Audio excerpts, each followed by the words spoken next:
মুহতারাম হাজিরিন, আজ রবিউল আউয়াল মাসের 2 তারিখ। রবিউল আউয়াল মাস হিজরি সনের অত্যন্ত গুরুত্বপূর্ণ একটি মাস। আমরা সকলেই কম বেশ জানি যে রাসূল আকরাম সাল্লাল্লাহু আলাইহি ওয়াসাল্লাম এই দুনিয়ায় আগমন করেছেন রবিউল আউয়াল মাসে। যদিও সুনির্দিষ্ট দিন এবং তারিখের ব্যাপারে ঐতিহাসিকগণের মধ্যে মতভেদ রয়েছে, তবে প্রায় সকল ঐতিহাসিকগণ মোটামুটি এই ব্যাপারে একমত যে রাসূলুল্লাহ সাল্লাল্লাহু আলাইহি ওয়াসাল্লাম এই রবিউল আউয়াল মাসেই পৃথিবীতে এসেছেন। কোন তারিখে এসেছেন সুনির্দিষ্ট তারিখ নিয়ে মতভেদ রয়েছে।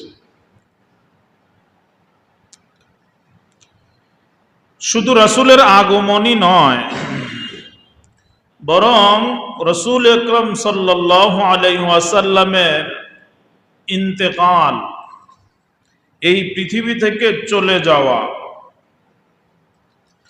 এটাও এই রবিউল আউয়াল মাসেই সংঘটিত হয়েছে। এবং রাসূলুল্লাহ সাল্লাল্লাহু আলাইহি ওয়াসাল্লামের জীবনে তো বটেই, পুরা মুসলিম উম্মাহ এর জীবনের সবচেয়ে গুরুত্ববহ এবং ঐতিহাসিক একটি ঘটনা হিজরত। মক্কার কাফের মুশরিকদের নির্যাতন নিপীড়নের শিকার হয়ে, নিরুপায় হয়ে রাসূল আকরাম সাল্লাল্লাহু আলাইহি ওয়াসাল্লাম মক্কা নগরী ছেড়ে মদিনায় চলে যাওয়ার যেই ঘটনা, যেটাকে আমরা হিজরত বলে জানি, এবং যেই ঘটনাকে কেন্দ্র করেই হিজরি সনের প্রবর্তন, যেই হিজরতের দিকে ইশারা করেই পরবর্তীতে এই আরবি সনের নামকরণ করা হয়েছে হিজরি সন। এই হিজরতের ঘটনাও এই রবিউল আউয়াল মাসেই সংঘটিত হয়েছে। প্রিয় হাজিরিন, এই সামগ্রিক বিবেচনায় রবিউল আউয়াল মাসটি মুসলিম উম্মার নিকট অত্যন্ত গুরুত্বপূর্ণ একটি মাস, তাৎপর্যপূর্ণ একটি মাস।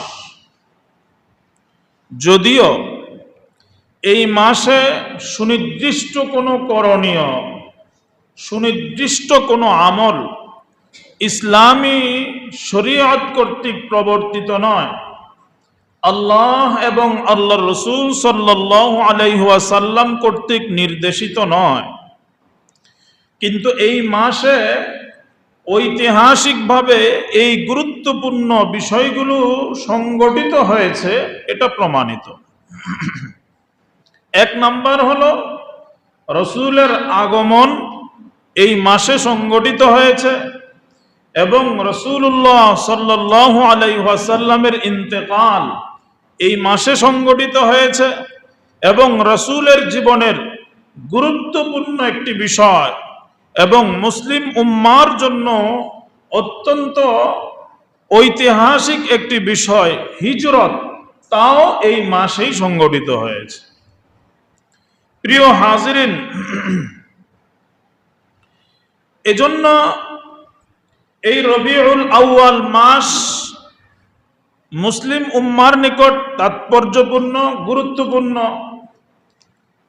তবে আমি আগেই বলেছি, এই মাসে সুনির্দিষ্ট কোনো করণীয়, কোনো আমল ইসলামী শরীয়তে নির্ধারিত নয়, এবং আল্লাহ এবং আল্লাহর রাসূল কর্তৃক নির্দেশিত নয়।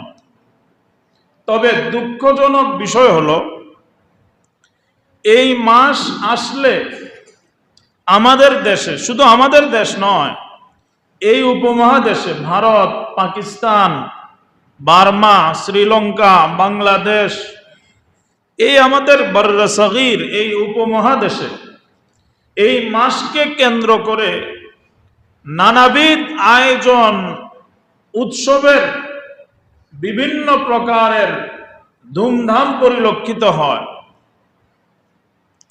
বিভিন্ন রকমের আয়োজন, অনুষ্ঠানের উদ্যোগ নেওয়া হয়। বিশেষ করে তথাকথিত কিছু আশিকে রসুলের উদ্ভব ঘটে এই মাসে। রাসূলুল্লাহ সাল্লাল্লাহু আলাইহি ওয়াসাল্লামের ইশক আর প্রেম, এটাকে প্রদর্শনের একমাত্র মাস হিসাবে তারা রবিউল আউয়াল মাসকেই কেমন যেন বেছে নিয়েছে। এবং আরো যদি নির্ধারিত করে বলা হয়, এই মাসের 12 তারিখ তথা 12ই রবিউল আউয়াল, এটাকে সুনির্দিষ্টভাবে রাসূলের আগমনের দিন তারিখ হিসেবে নির্ধারিত করে ফেলা হয়েছে যে 12ই রবিউল আউয়াল মাসেই রাসূলের আগমন ঘটেছে। আজ তো রাষ্ট্রীয়ভাবেও এই 12ই রবিউল আউয়ালকে রাসূলের আগমনের দিন তারিখ ফিক্সড করে ফেলা হয়েছে। যদিও আমি আগেই বলেছি এই মাসে রাসূলের আগমন ঘটেছে, এই ব্যাপারে প্রায় ঐতিহাসিকগণ একমত হলেও সুনির্দিষ্ট কোন তারিখে রাসূল আগমন করেছেন এই ব্যাপারে যথেষ্ট মতভেদ রয়েছে।